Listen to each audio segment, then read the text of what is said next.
This is what hate against Asians looks like. Just last month, a Hmong family's home in Minnesota was defaced with the racial slur chinks. Late last year, New York Times deputy editor Michael Luo was told by what he described as a well-dressed woman on the Upper East Side to, quote, "Go back to China. Go back to your effing country." These are just some of the stories of hate documented by StandAgainstHatred.org, the first ever tracker of hate incidents against Asian Americans and Pacific Islanders. Launched by the group Asian Americans Advancing Justice just 2 days before Donald Trump's inauguration, the website already has logged more than 100 stories from across the country. So tell me how the website actually works. Yeah, sure. So first, someone would go to our website, StandAgainstHatred.org. This is our intake form. So we ask people to report their incidents this way. So the date the incident occurred, right? Where did the incident occur? Correct. And describe with as much detail as possible the incident. Incidents like this one. A Caucasian man in a full winter outfit and hat charged towards me and spat on my face multiple times. He called me a gook, and he kept repeating, "I live here." This story comes from a witness to an attack against a Korean-American man at a food court.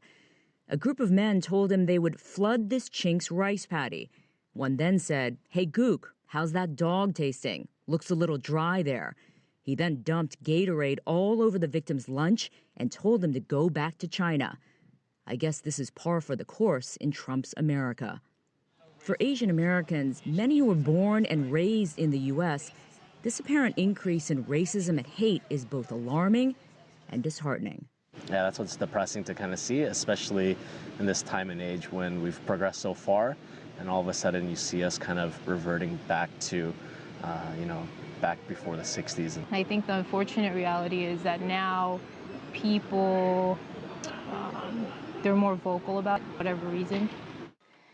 And that's what other targeted groups of hatred are worried about, that somehow racism and bigotry are being legitimized. I have to admit that this is all bringing back some pretty bad memories for me.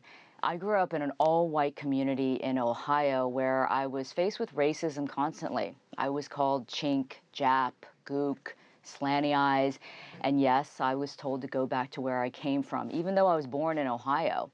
So the fact that this is happening now in 2017 really rattles me to my core.